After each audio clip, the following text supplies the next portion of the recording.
crianças hoje, excepcionalmente, só até 7 anos podem sair. Crianças só até 7 anos. Acima de 7, permaneçam.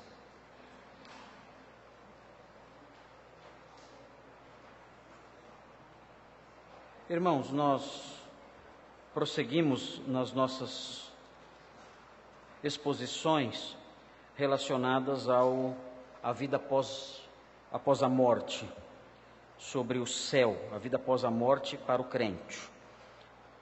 Estamos falando sobre esse assunto, já falamos em 4 ocasiões, quatro sermões foram já expostos sobre esse tema.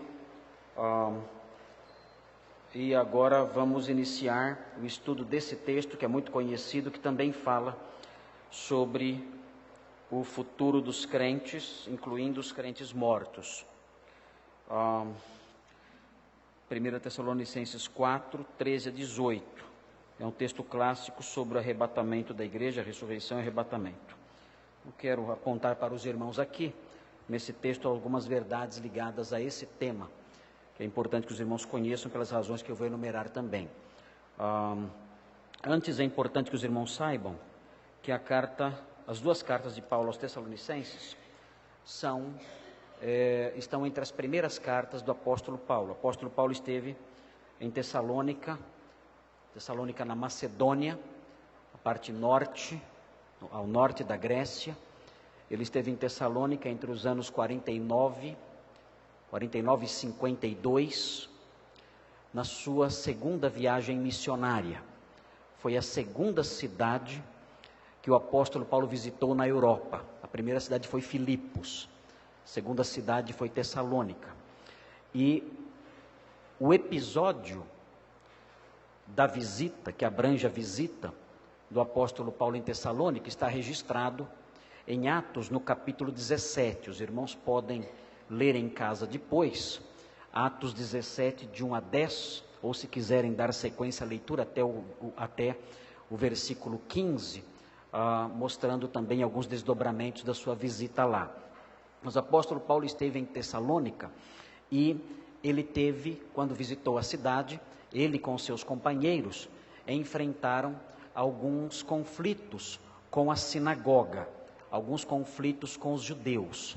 E os judeus tumultuaram a cidade, de maneira que o apóstolo Paulo não pôde permanecer lá por muito tempo. De acordo com Atos 17, 2, nós podemos deduzir que o apóstolo Paulo permaneceu na cidade de Tessalônica mais ou menos umas 3 semanas, talvez um pouquinho mais. E por causa desses conflitos e das perseguições, ele teve que se retirar e fugir para a cidade de Bereia. E em Bereia ele encontrou uma acolhida melhor, porque os cidadãos bereanos eram de uma índole melhor do que os cidadãos de Tessalônica, que avaliaram melhor aquilo que o apóstolo Paulo ensinava, comparando aquilo que ele dizia com as escrituras, para ver se as coisas eram realmente daquele modo. Mas ele teve que sair de lá também, porque os judeus de Tessalônica tumultuaram também a cidade de Bereia. Foram até Bereia, tumultuaram ali o trabalho dos missionários e tiveram que fugir. O apóstolo Paulo então foi para Atenas. E ali de Atenas, ele estava com Timóteo, e ele enviou Timóteo de volta para Tessalônica, porque ficou muito preocupado. Preocupado porque os crentes de Tessalônica eram crentes que ainda estavam iniciando a vida cristã. Eram crentes que tinham 1 mês de convertidos, talvez um pouquinho mais, talvez até menos, não sabemos ao certo se os 3 sábados que são mencionados em Atos 17:2 abrangem a totalidade do período que Paulo esteve lá. Mas o máximo que aqueles crentes tinham de convertido em Tessalônica era em torno de 1 mês de convertidos. O apóstolo Paulo os deixou lá por força das circunstâncias e foi a Bereia, e de Bereia foi até Atenas, e lá em Atenas ele não tinha sossego no seu coração, preocupado com os crentes de Tessalônica, que ficaram orfanados da sua presença e da sua influência numa fase tão inicial da sua vida cristã. O apóstolo Paulo então enviou Timóteo para lá, para trazer um relatório, para fortalecer os irmãos ali e trazer um relatório sobre a fé dos Tessalonicenses para o apóstolo Paulo, para que Paulo ficasse mais tranquilo. Se os irmãos olharem no capítulo 3, os versículos 1 em diante, os irmãos acompanhem na Bíblia de vocês, é importante para que os irmãos compreendam por que ele escreveu o capítulo 4, especialmente o parágrafo que nós lemos. 1 Tessalonicenses 3 nos dá alguns indícios do motivo dele ter escrito o capítulo 4, versículos 13 a 18. Vejam o que ele diz aqui no versículo 1. Pelo que não podendo mais suportar o cuidado por vós, ou a preocupação por vós, pareceu-nos bem ficar sozinhos em Atenas, onde ele estava. Ele foi para o sul. Atenas fica no sul da Grécia. E enviamos nosso irmão Timóteo, ministro de Deus no Evangelho de Cristo, para, em benefício da vossa fé, confirmar-vos e exortar-vos, a fim de que ninguém se inquiete com estas tribulações, as tribulações que ele tinha enfrentado em Atos 17, que aqueles crentes certamente estavam enfrentando também. Porque vós mesmos sabeis que estamos designados para isto, pois quando ainda estávamos convosco, predissemos que íamos ser afligidos, o que de fato aconteceu e é do vosso conhecimento. Mais uma vez, esses fatos a que ele alude, mais uma vez, gravem isso, estão registrados em Atos 17. Foi por isso que, já não sendo possível continuar esperando, mandei indagar o estado da vossa fé, temendo que o tentador vos provasse e se tornasse inútil o nosso labor. Agora, porém, vejam o que vem agora aqui. Agora, porém, com o regresso de Timóteo vindo do vosso meio. Então, quando o apóstolo Paulo escreveu a primeira carta aos Tessalonicenses, ele já tinha enviado Timóteo até Tessalônica. Timóteo já tinha verificado o estado de coisas ali, já tinha verificado a situação dos Tessalonicenses, se eles tinham apostatado por causa das pressões ou não, já tinha recebido já as suas impressões, formado as suas impressões sobre aquela igreja nascente e já tinha voltado para Paulo. Então, por causa disso, é possível que Paulo, quando encontrou com Timóteo novamente, não estava mais em Atenas, porque ele ficou um breve tempo em Atenas, para dar tempo dele ir até, para Timóteo ir até Tessalônica, tomar pé da situação e voltar. É possível que Paulo não estivesse mais em Atenas, mas estivesse numa cidade próxima, que é a cidade de Corinto. O livro de Atos mostra que depois que Paulo saiu de Atenas, ele foi para Corinto. Então é possível que ele encontrou Timóteo e, tendo encontrado Timóteo, estando em Corinto, escreveu a primeira carta aos Tessalonicenses de Corinto. Ok? É importante, então, a situação que Paulo estava vivendo e o lugar onde ele estava, para entendermos melhor a carta. Certamente Paulo estava em Corinto quando escreveu essa carta. E a outra também, porque a outra é bem próxima da primeira. Há quem diga, inclusive, que a segunda é a primeira. E a primeira é a segunda. Há quem tenha essas teorias aí, porque elas são muito próximas. Ok? Então vejam.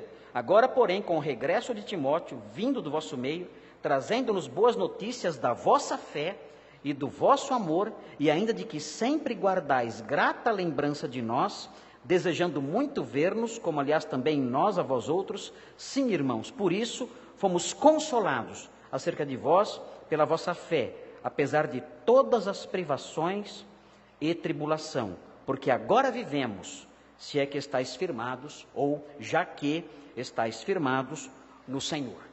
Então, o apóstolo Paulo então está escrevendo a sua carta aliviado. Então, se há cartas de Paulo em que ele escreve irritado, preocupado, nervoso, como é o caso da carta aos Gálatas, como é o caso da carta primeiro aos Coríntios, como é o caso da carta aos Colossenses, esta carta de Paulo não, é uma carta diferente. É a carta de um pastor aliviado, que estava muito preocupado com as suas ovelhinhas recém-nascidas. E agora então escreve essa carta tranquilo, coração leve, suspirando, contente, feliz, porque as suas preocupações estavam sanadas. Muito bem. Olhando então para o capítulo 4, nós vemos que o apóstolo Paulo, no versículo 13 do capítulo 4, insere... João, você pode desligar esse ventilador para mim, por favor? Obrigado. O apóstolo Paulo insere no versículo 13, nessa altura da carta, ele insere um tema que parece deslocado da carta toda.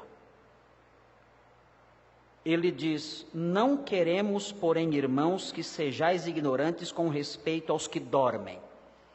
Mas os textos anteriores, o que é dito anteriormente, não tem uma relação direta com esse assunto.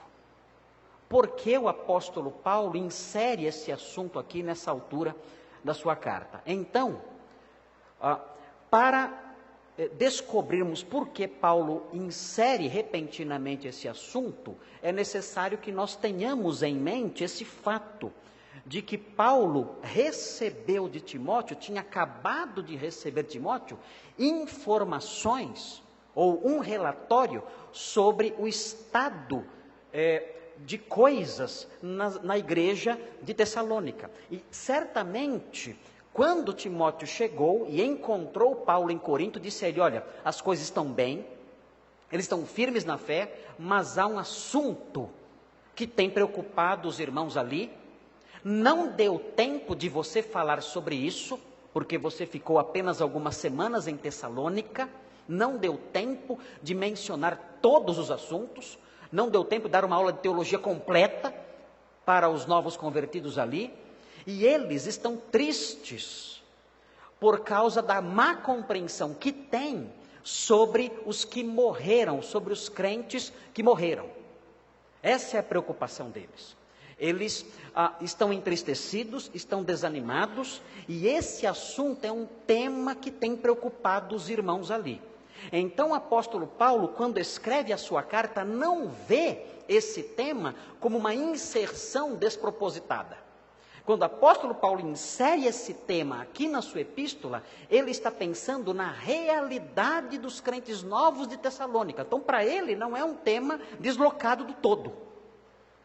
Conhecendo o contexto, a situação de vida em que a carta foi escrita, nós percebemos então, tudo indica que os crentes novos ali estavam sendo atormentados por essas dúvidas. E essas dúvidas que Paulo sana nessas poucas linhas que nós vamos estudar hoje, nos próximos domingos, essas dúvidas são dúvidas de muitos crentes. Muitos crentes não entendem o que vai acontecer com os crentes que morreram, ou consigo mesmos quando o Senhor voltar, e por isso esse trecho que é inserido aqui, é um trecho bastante elucidativo, bastante atual, bastante importante, para nos esvaziar de qualquer tristeza referente aos crentes que morreram. O apóstolo Paulo, no texto, ele realça 3 verdades. Nós não vamos ver as 3 verdades hoje, só a primeira nós vamos ver. As 3 verdades são as seguintes: os que são de Cristo irão todos para junto de Deus. Essa é a primeira verdade que está consubstanciada nos versículos 13 e 14. Os que são de Cristo irão todos para junto de Deus. A segunda verdade que Paulo realça aqui é a seguinte: os crentes mortos não sofrerão nenhuma perda. Versículos 15 e 16. Os crentes mortos não sofrerão nenhuma perda, absolutamente nenhum prejuízo pelo fato de terem morrido antes da vinda do Senhor. E a terceira verdade que Paulo realça aqui, aí nos versículos 17 e 18, os crentes vivos serão transformados na parousia. O que é parousia? Os irmãos já sabem o que é parousia: a volta, a manifestação, a vinda de Cristo. Essa é a terceira verdade. Os crentes vivos serão transformados em seus corpos, eles serão transformados na parousia. Então o apóstolo Paulo ensina essas 3 lições nesse trecho que nós lemos aqui. Nós vamos olhar para cada uma dessas lições. Hoje veremos apenas a primeira, que está nos versículos 13 e 14. Os irmãos devem acompanhar aí a exposição. Observe então a primeira verdade, nós vamos chamar de verdade consoladora. É a primeira verdade consoladora. Todos precisamos de consolo em face da realidade da morte. Mas o nosso consolo não pode ser um consolo que se expressa em jargões tolos, em jargões vazios, em jargões que os incrédulos despejam aí com suas bocas, procedente da ignorância deles. Não, o nosso consolo tem que ser procedente da revelação de Deus, porque então sim será um consolo eficaz, então sim será um consolo fundamentado e usado pelo Espírito Santo. O Espírito Santo que revelou a sua palavra aqui, vai usar a sua palavra também para atuar como consolador no coração daqueles que ouvem a sua palavra, daqueles que são alcançados por sua palavra. Então, por isso, quando nós estivermos diante da morte, temos que usar a palavra de Deus e não jargões mundanos, coisas que dizem por aí afora, tolices que são ditas por aí afora. Não, temos que aprender essas verdades, são verdades consoladoras e são verdades eficazmente consoladoras para os crentes, porque o Espírito Santo usa essas verdades para consolar mesmo a pessoa que está inserida na mais profunda dor de luto. Veja então o versículo 13, o texto diz assim, vamos entender o versículo, o texto diz assim: não queremos, porém, irmãos, que sejais ignorantes. Vejam, os crentes de Tessalônica eram ignorantes no sentido de não saberem. E como Paulo sabia disso? Certamente pelo relatório de Timóteo. Então agora o apóstolo Paulo precisa suprir uma lacuna no conhecimento daqueles crentes, porque eles eram ignorantes. Eles tinham desculpas para serem ignorantes, nós não temos. Então se o apóstolo Paulo não queria que eles fossem ignorantes, muito menos nós. Nenhum crente tem desculpa para ser ignorante nesse assunto, nenhum. Porque isto aqui está escrito há 2000 anos. Para os tessalonicenses não tinha sido escrito ainda. Então eles tinham desculpas, nós não temos. Ninguém pode sair da igreja depois dessas exposições sem saber. Vários irmãos têm me procurado depois dos sermões, fazendo perguntas, e eu procuro responder as perguntas aqui no púlpito, para todo mundo ter suas dúvidas sanadas, mas é importante que ninguém seja ignorante acerca dessas questões. Tudo aquilo que foi revelado pelo Espírito Santo através de Paulo, nós queremos conhecer. Não queremos, porém, irmãos, que sejais ignorantes com respeito aos que dormem. Aqui já começam muitas suposições próprias daqueles que são ignorantes, não conhecem a doutrina de Deus, porque entendem que os que dormem são pessoas cuja alma está dormindo. E nós já vimos em sermões anteriores que esse ensino do sono da alma, da psicopaniquia, esse ensino não é o ensino apostólico. Nós mencionamos vários textos para os irmãos nos outros sermões, mostrando que a alma do crente, depois que ele morre, ela continua desperta e consciente, desfrutando da realidade celestial e da presença do Senhor. Nós mencionamos vários textos, não vou repetir isso agora, senão eu já decidi pregar só 2 versículos. Se eu repetir os sermões anteriores, eu não vou sair nem da segunda linha aqui do versículo 13. Muito bem, os que dormem então se refere a um eufemismo, uma figura de linguagem. O eufemismo é uma forma branda de se referir à morte. E essa forma branda de se referir à morte é algo muito comum na literatura antiga. Eu enumerei aqui, Homero usa a expressão dormir para se referir aos mortos, Sófocles também, e também na literatura judaica nós temos no Antigo Testamento alusões à morte em termos de sono, em termos de dormir. Em Gênesis 47:30, em Deuteronômio 31:16, os irmãos não precisam abrir o texto, no texto, depois os irmãos podem ver a gravação e abrir em cada um dos textos. No primeiro livro dos Reis, capítulo 2, versículo 10, em Jó 14:12, Salmo 13:3, Jeremias 51:39, na literatura intertestamentária, em 2 Macabeus. Mas pode ler Macabeus, não vai para o inferno? Não, pode ler para conhecer a história intertestamentária, se você quiser, não tem problema. 2 Macabeus 12:45, também alude à morte como sendo um sono. No Novo Testamento, João 11:11-13, Jesus usa a expressão dormir para se referir à morte de Lázaro. Atos 13:36, quando é dito que Davi dormiu com seus pais. 1 aos Coríntios 11:30, quando Paulo fala que muitos em Corinto dormiam. Por esta causa, há muitos entre vocês que estão doentes, fracos e doentes, e não poucos que dormem. Então, esse eufemismo é muito comum na literatura antiga. Paulo então está falando aqui dos que morreram, as pessoas que partiram para a eternidade. Ele está falando da alma delas, mas sim um eufemismo para se referir à morte. Alguns dizem que é especialmente um eufemismo aplicado ao corpo, porque o corpo de fato fica ali num sono prolongado, né? E vai despertar um dia. Então por isso talvez um eufemismo relacionado especificamente ao corpo. Okay? Então você vai dormir quando você morrer. Vai dormir por um longo tempo, mas é o seu corpo que vai dormir, não sua alma. Então, se o seu corpo está dormindo agora, acorde para ouvir o sermão, porque você vai ter tempo para dormir por bastante depois que morrer. Vai dormir por muito tempo. Então, quem está dormindo aí, tem alguns dormindo, eu não gosto de ver gente dormir na igreja. Então, acorde para prestar atenção no que eu estou falando.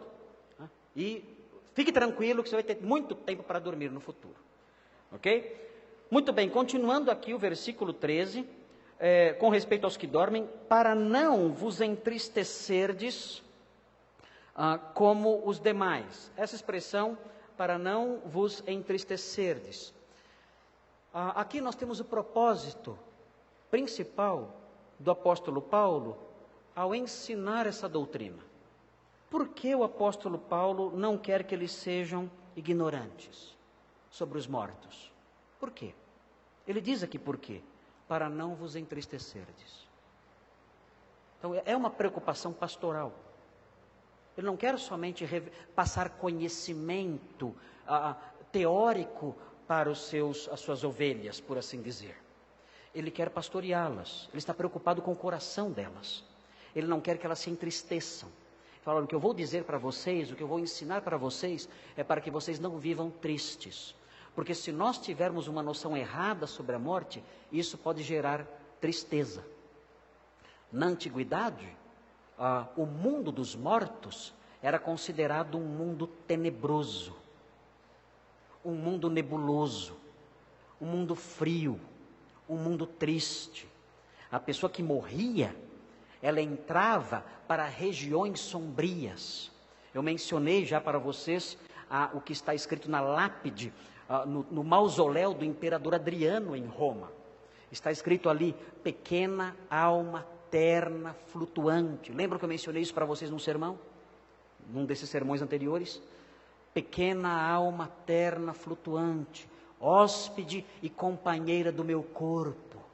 Descerás aos lugares frios, úmidos e nus, onde terás de renunciar às alegrias de outrora. Era tristeza, era a visão triste da morte. E os pagãos tinham essa visão triste da morte. E por causa disso, estavam com essas preocupações. Eram pagãos recém-convertidos. Alguns, claro, da igreja tinham vindo do judaísmo e tinham suas dúvidas também acerca dos mortos, relacionados a outros problemas que vamos mencionar depois. Mas havia essa concepção de que a morte representava algo ruim, em algum sentido, quer para o pagão, quer para o judeu.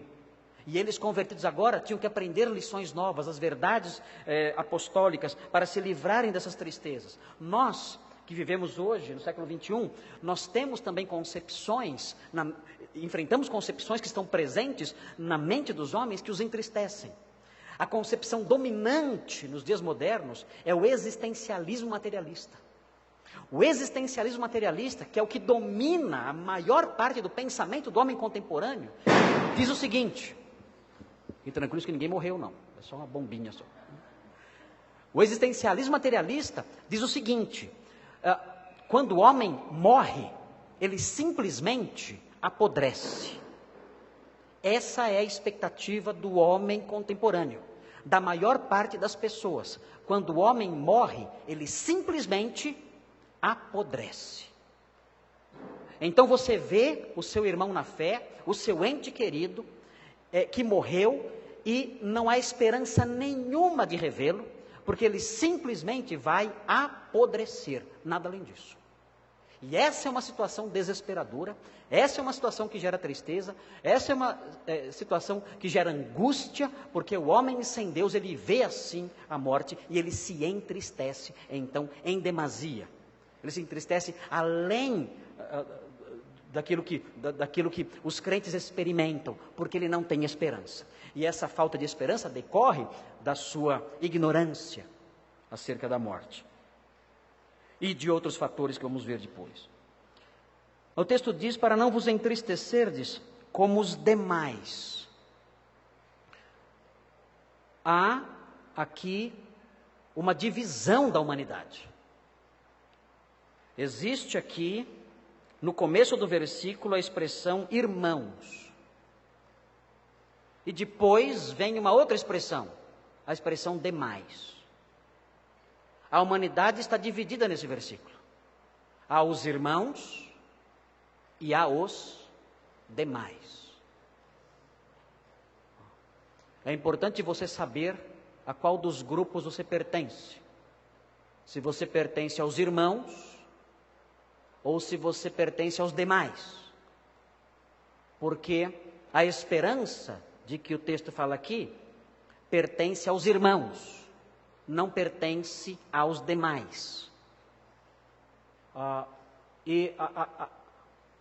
O Novo Testamento não fala sobre os irmãos, os cristãos e outras religiões, não. Ele coloca todos os outros no mesmo saco, para usar uma expressão popular. São os crentes e os demais. É assim que se divide a humanidade. Esses demais podem estar envolvidos nas suas diversas formas de pensar e crer, mas são tidos na Escritura apenas como os demais. Então é importante, já no início do estudo dessa passagem, identificar a que grupo você pertence. Tanto você que está aqui hoje, neste salão de cultos, ouvindo a mensagem, como aqueles que estão ouvindo em casa, ou aqueles que ouvirão depois. A humanidade é assim dividida, os irmãos e os demais. Os irmãos podem ter esperança e não precisam se entristecer ao ponto do desespero. Os demais, o texto diz, não têm esperança. O texto diz, os demais que não têm esperança. Agora, notem bem, quando o apóstolo Paulo fala que os demais não têm esperança, ele não está simplesmente falando de um sentimento interior deles. Não é só isso.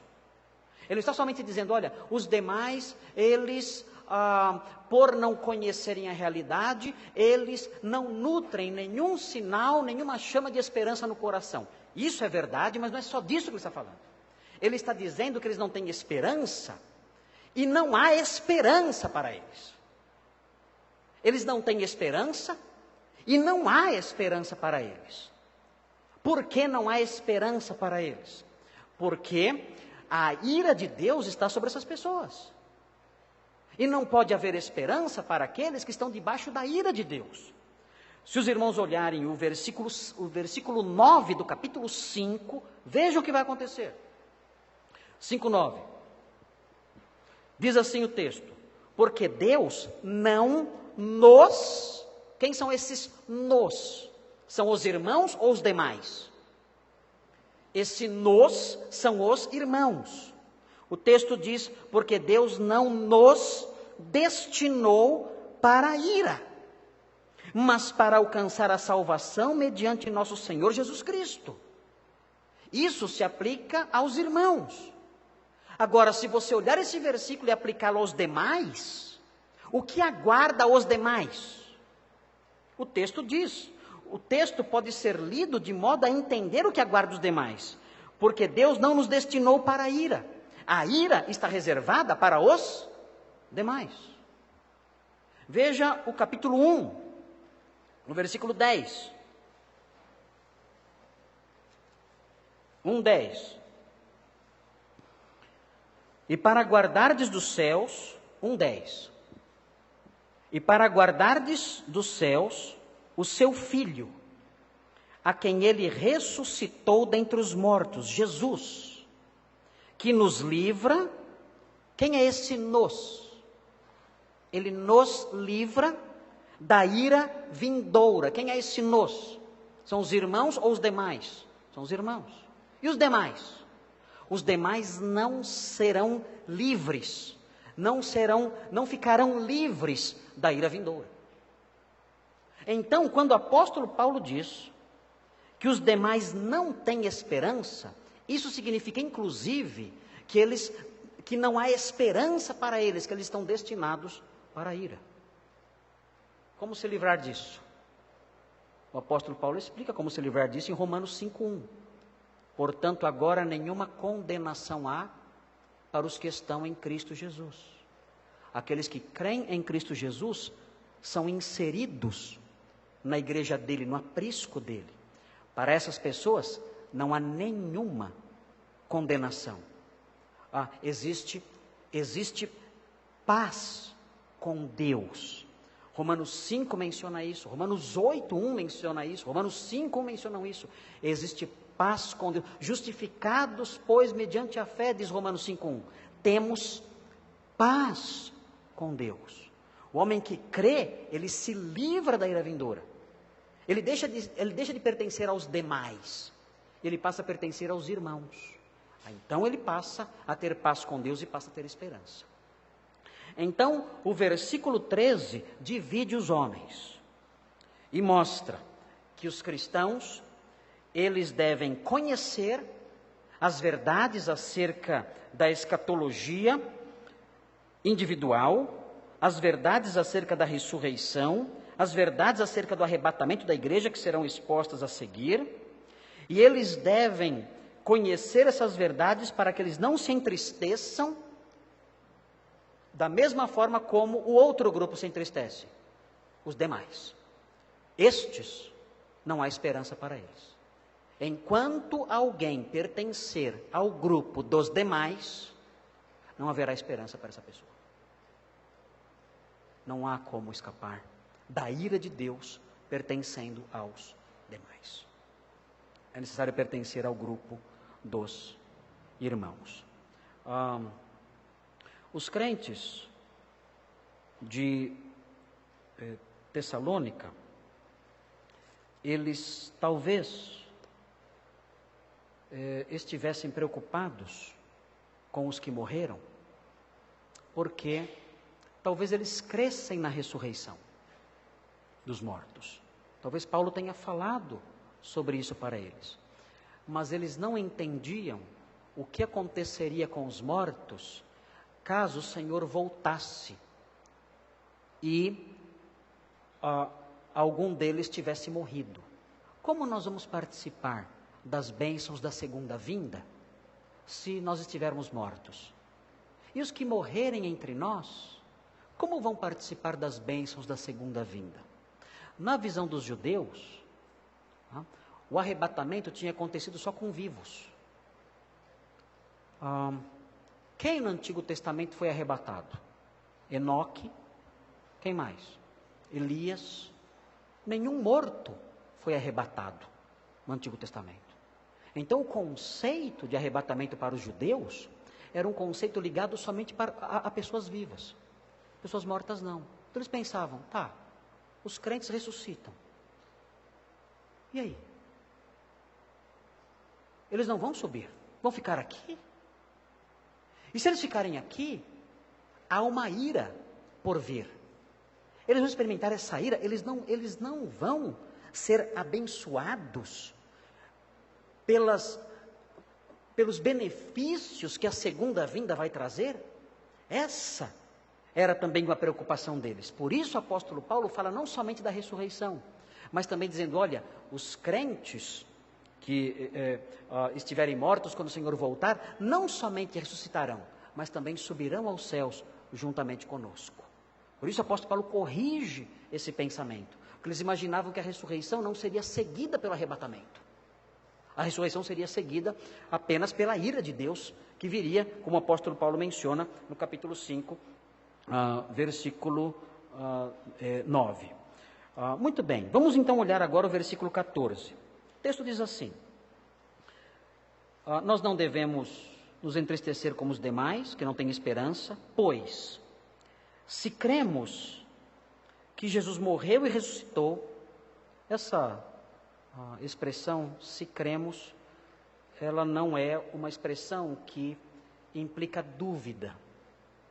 Na nossa língua, no português, sempre que nós usamos o se, a ideia que vem à mente é algum grau de dúvida. Se cremos, pode ser que não creiamos. Mas a construção grega presente aqui não permite esse entendimento.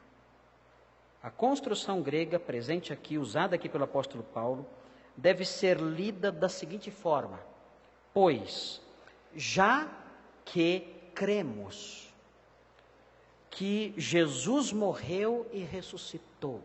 É assim que deve ser a leitura aqui desse texto. É um se que não tem nenhum grau de dúvida.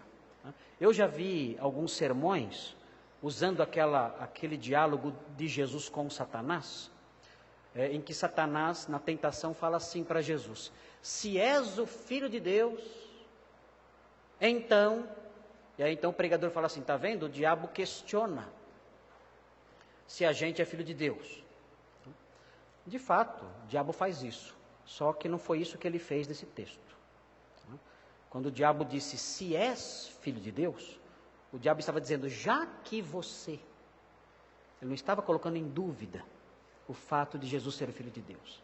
Ele estava reafirmando isso. Já que você é filho de Deus, então... E aí ele prossegue com a sua tentação. Aqui acontece a mesma coisa, a mesma construção. Já que cremos que... E aí vem uma afirmação credal. O que é uma afirmação credal? É uma afirmação de um credo. O que é um credo? Credo é uma declaração de fé. Na igreja primitiva existiam declarações de fé. Nós não temos acesso a nenhuma declaração de fé completa, ao que tudo indica. Mas nós temos no Novo Testamento citações de declarações de fé. Essas declarações eram importantes na antiguidade para distinguir o cristianismo de outras religiões.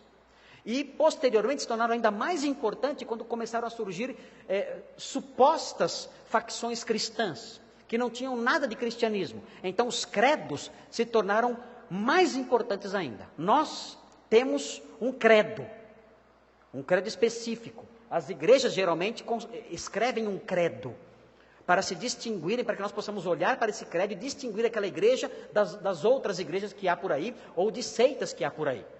Então, esse costume é antigo, e tudo indica que o que vem agora aqui é uma citação credal, é uma afirmação credal. O texto diz, se cremos que Jesus morreu e ressuscitou, essa é a afirmação credal. Jesus morreu e ressuscitou. O que isso tem a ver com a esperança e com o fim da tristeza? Bom, em primeiro lugar, isso distingue os irmãos dos demais. Os demais não creem que Jesus morreu e ressuscitou. Os irmãos creem que Jesus morreu e ressuscitou. E de que modo esse credo serve para nos esvaziar da tristeza e da falta de esperança? O que esse credo tem que ver com o fim da tristeza e com o fim da falta de esperança? Simples. Se cremos, já que cremos que ele morreu, nós temos certeza que a provisão para o perdão dos nossos pecados foi feita. Eu deveria morrer pelos meus pecados. O salário do pecado é a morte. Quem pecou? Eu. Quem deve morrer? Eu devo morrer.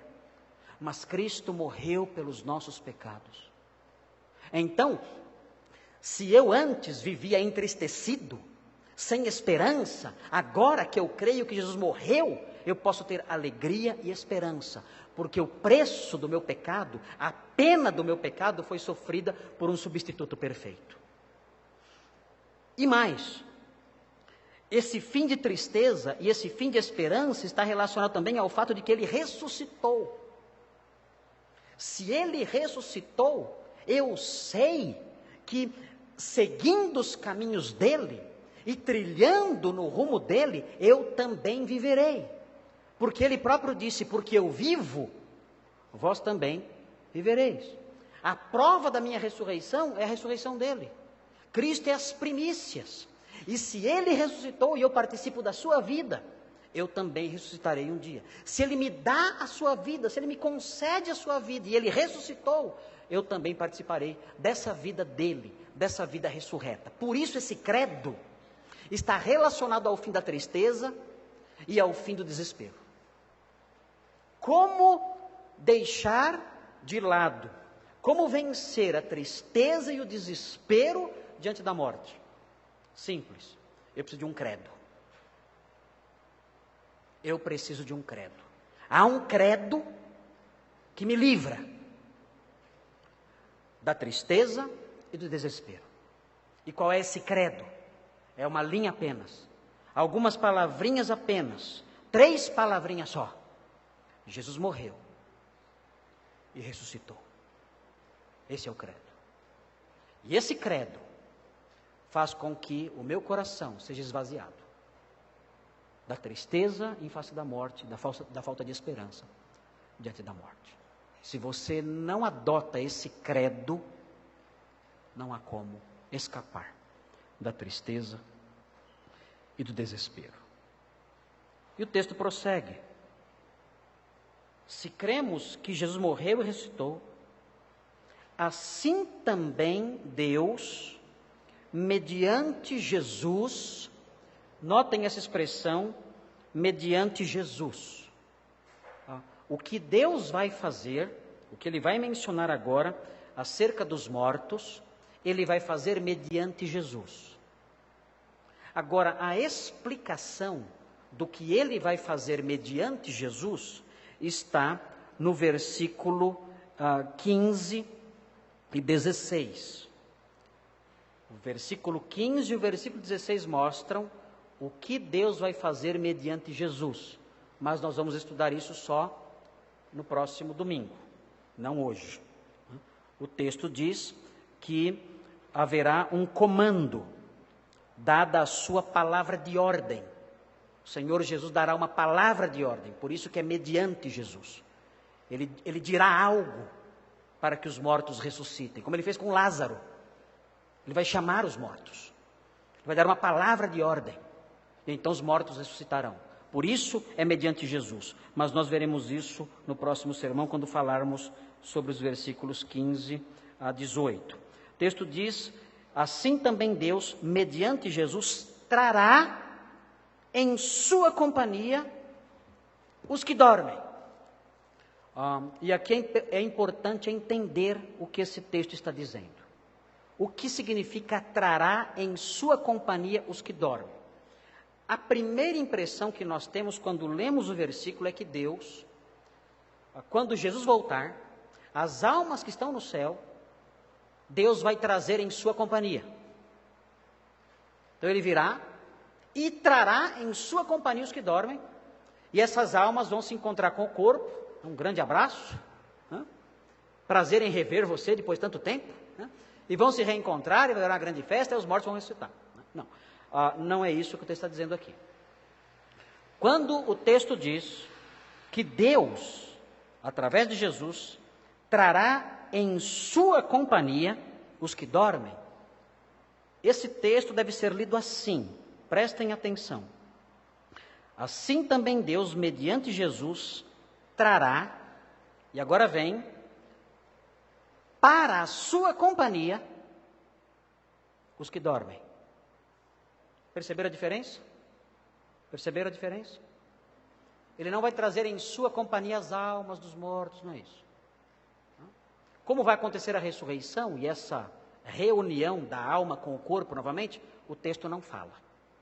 O texto não fala como isso vai acontecer. O texto diz apenas que Deus, mediante Jesus, trará para a sua companhia os que dormem.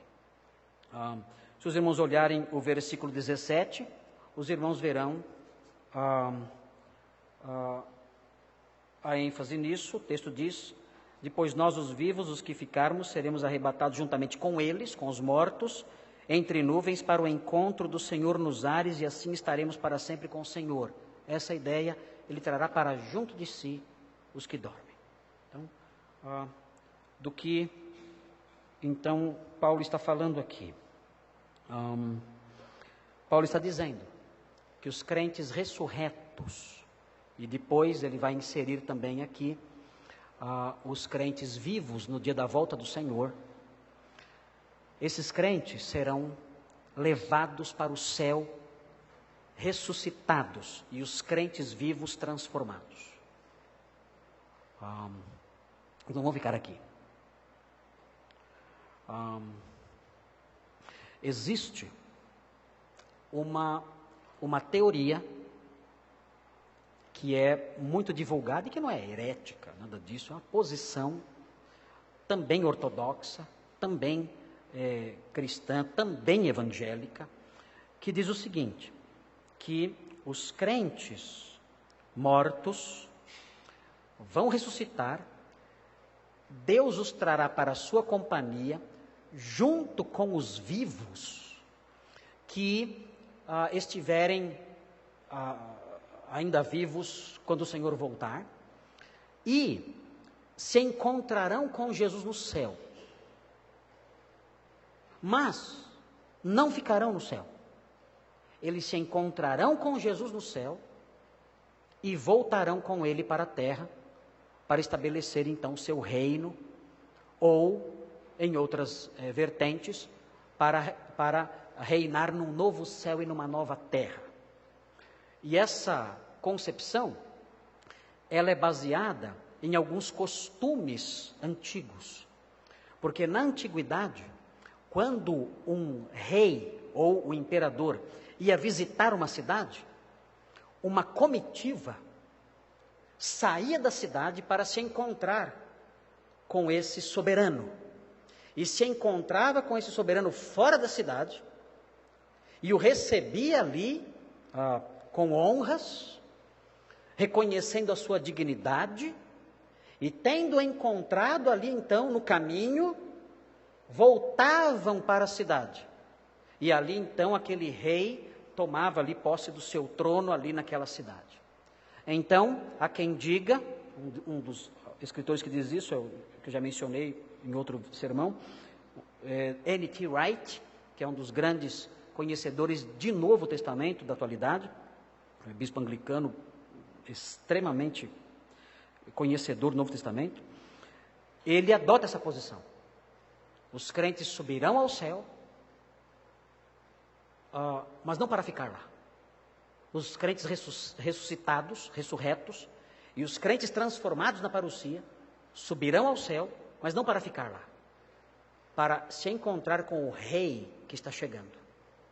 E esse rei que está chegando, então, será recepcionado por essa comitiva de ressurretos e transformados, e então ele entrará na sua cidade, que é o mundo, e reinará, então, aqui. Ou criará novos céus e nova terra, e reinará eternamente nesse novo céu e nova terra. Ainda que essa visão seja uma visão ortodoxa, eu discordo levemente dela. Discordo dela porque o texto de 1 Tessalonicenses 4, 13 a 18, não menciona isso. O texto de 1 Tessalonicenses 4, de 13 a 18, fala dos crentes subindo aos céus e permanecendo lá. E por que isso acontece? Porque os crentes sobem aos céus e permanecem lá. Porque isso é dito aqui no versículo 14, isso é aludido, e no versículo 17 também. Por que isso é mencionado sem nenhuma alusão de uma volta? Por quê? Porque a Bíblia diz, o texto diz, que haverá uma ira vindoura. O Novo Testamento chama essa ira vindoura de a grande tribulação. E o capítulo 5, no versículo 9, como nós já mencionamos, fala que Deus não nos destinou para a ira. E no capítulo 1, no versículo 10, fala que Ele nos livra da ira vindoura. Então, por causa disso, a proposta escatológica que eu apresento para os irmãos é a seguinte: Os crentes subirão aos céus e permanecerão ali, enquanto a ira vindoura é derramada sobre este mundo, na grande tribulação. E depois sim, há uma sequência escatológica aí, que não dá tempo de mencionar agora. Mas o Senhor livra os crentes da ira vindoura. Os tessalonicenses pensavam, os mortos vão ressuscitar.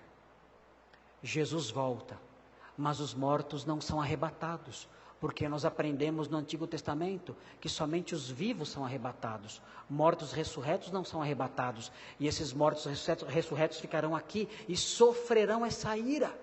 Então o apóstolo Paulo diz, não, isso não vai acontecer. O Senhor os trará para junto de si, juntamente com aqueles que estiverem vivos naquele dia. E Ele assim os livrará da ira que será derramada sobre a terra ao tempo da grande tribulação. Bem, esses 2 versículos mostram isso, mostram que os que são de Cristo irão todos para junto de Deus. Mostra essa distinção entre os irmãos e os demais. Esses versículos mostram esse credo consolador. Esses versículos mostram que o Senhor trará para junto de si todos, inclusive os que morreram e vão ressuscitar. Os tessalonicenses não tinham que se preocupar com nada disso. O que então podemos extrair para nós desses versículos e da exposição deles? Eu quero apresentar para os irmãos, à luz desses 2 versículos que eu apresentei para vocês, eu quero apresentar algumas aplicações desses versículos. A primeira delas é a seguinte: não seja ignorante acerca dessas coisas. Paulo fala, não queremos que sejais ignorantes. E como eu posso me livrar da ignorância dessas coisas? Sendo um conhecedor da doutrina apostólica.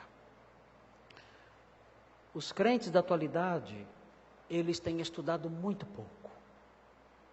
Eles têm lido muito pouco. Eles mal têm lido as Escrituras.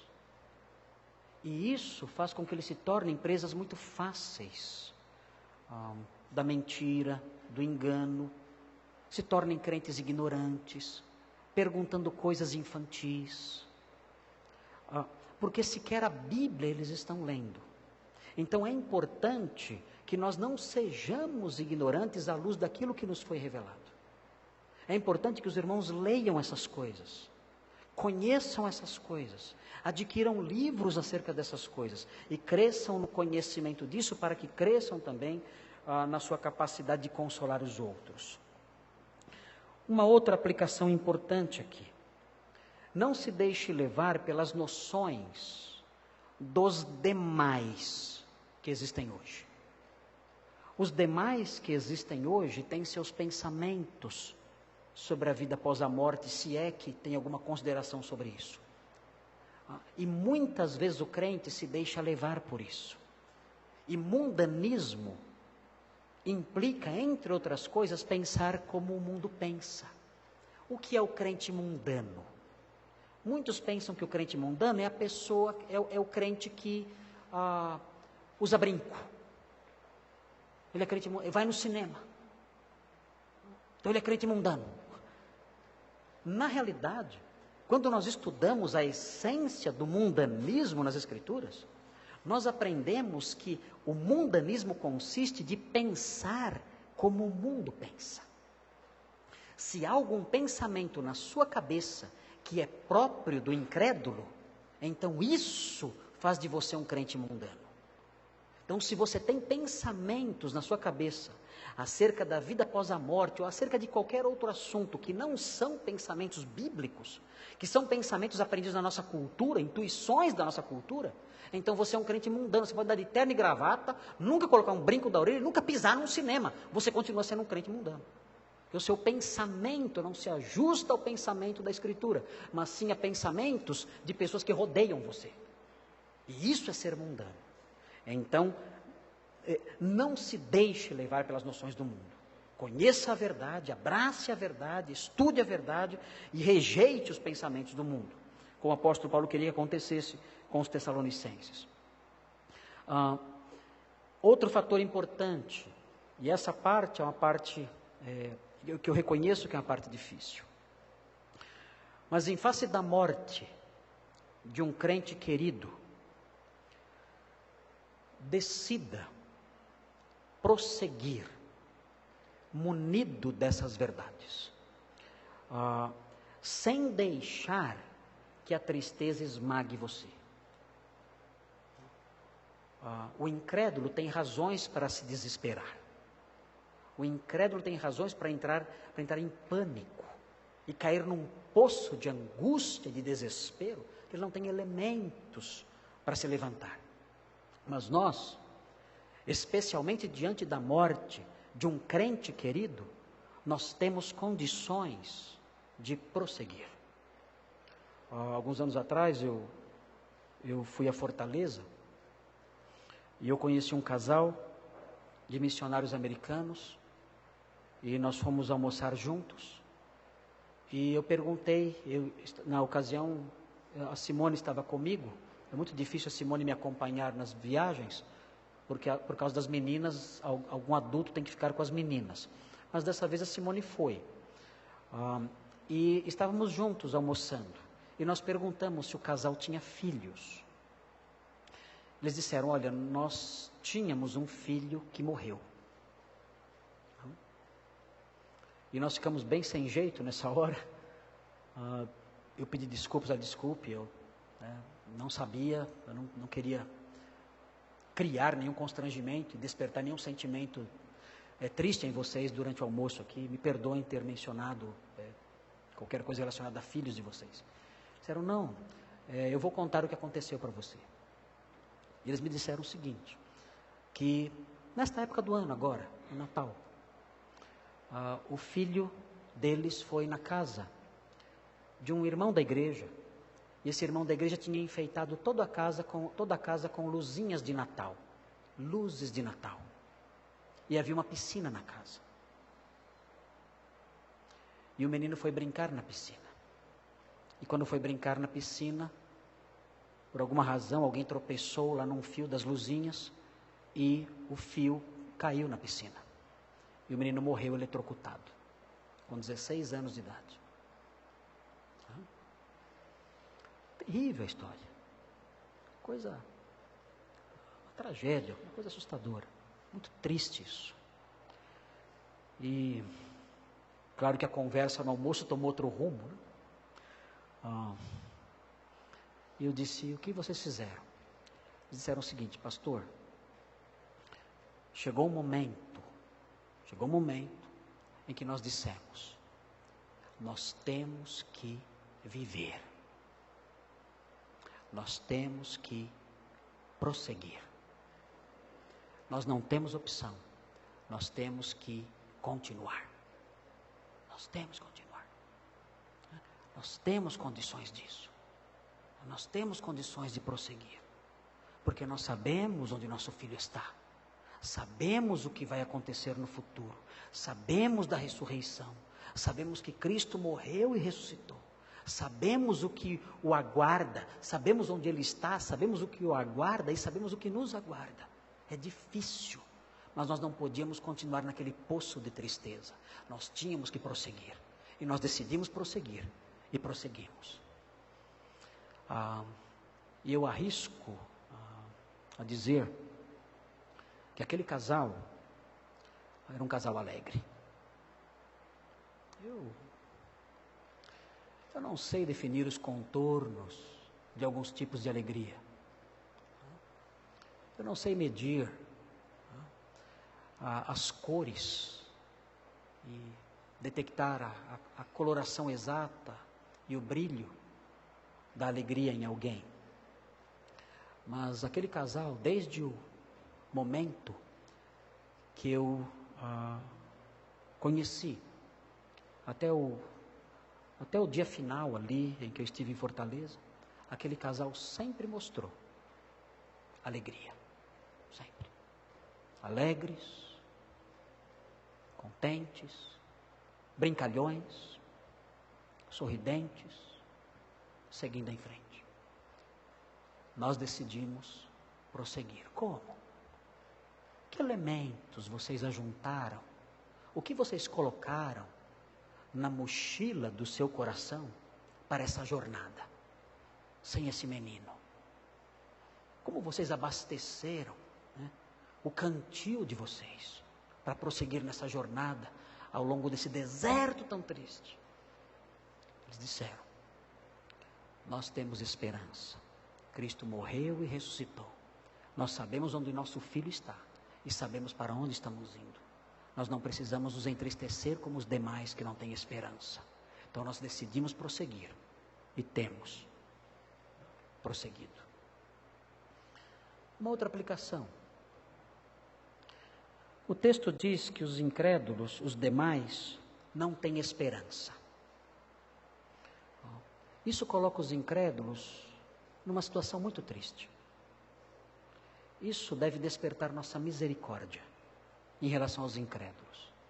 Às vezes nós olhamos para os incrédulos e nós os criticamos. Nós criticamos o seu estilo de vida, que merece críticas. Nós criticamos o seu vocabulário, que merece críticas. Nós criticamos sua postura, que merece críticas. Nós criticamos seus valores, que merecem críticas. Mas nós nos esquecemos que essas pessoas são pessoas sem esperança.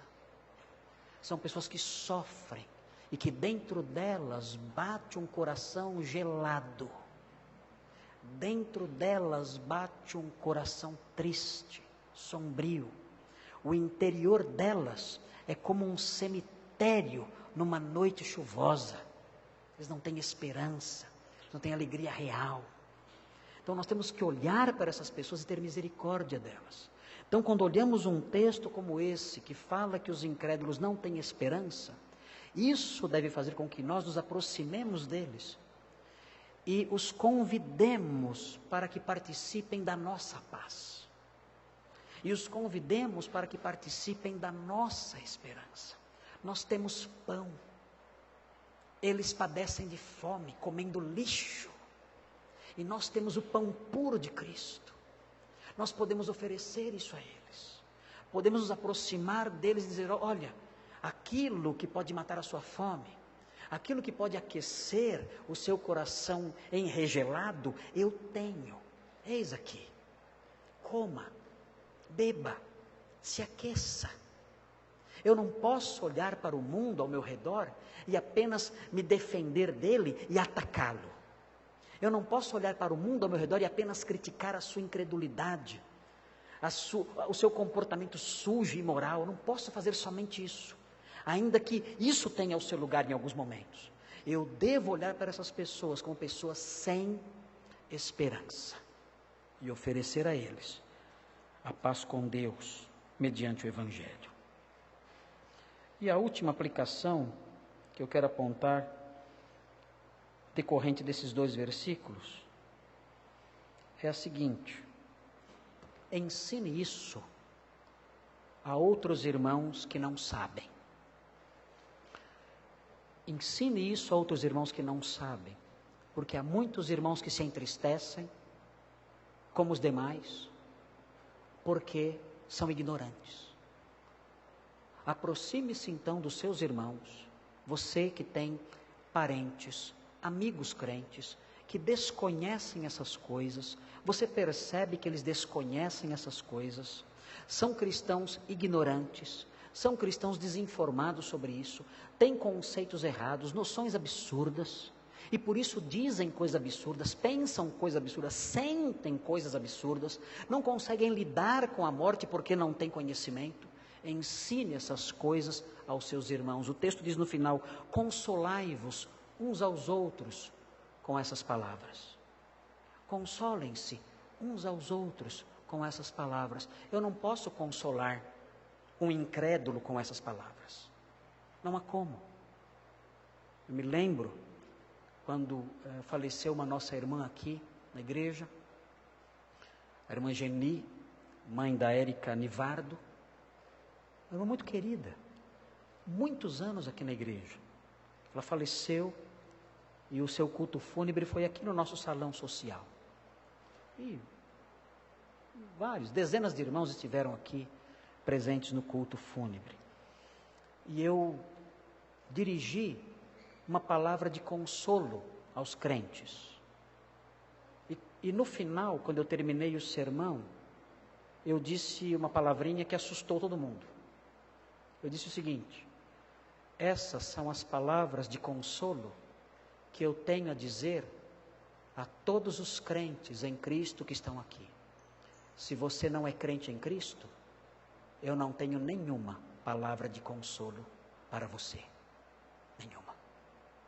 Para você, não há consolo. E parei de falar. É terrível isso? É terrível. Alguns irmãos me procuraram: pastor, como é que você falou aquilo? Eu falei: desculpe. O que eu ia dizer? O que eu ia dizer para o incrédulo? Que palavra de consolo eu ia dizer para o incrédulo? Você vai encontrá-la um dia? É isso que eu ia dizer para ele? Ela está olhando por você lá do céu? Eu ia dizer essa tolice para ele? Não, claro que não. O que eu posso dizer para o incrédulo é isso: não há nenhuma palavra de consolo para você. Mas para os crentes eu posso dizer palavras de consolo. Eu posso me aproximar deles e ensinar essas verdades. E assim ser útil à vida do meu irmão, enchendo o seu coração de esperança, de alegria e de consolo. Vamos orar. No próximo domingo vamos prosseguir com a exposição desses versículos. Senhor Deus, obrigado, porque a sua palavra nos ensina essas coisas. Há vários irmãos aqui da nossa igreja que já partiram para a eternidade. Nós nos recordamos deles, lembramos deles, sentimos saudades, mas a sua palavra nos anima. Ela nos anima porque nós cremos que Jesus morreu e ressuscitou. E esse credo afasta a nossa tristeza e o nosso desespero.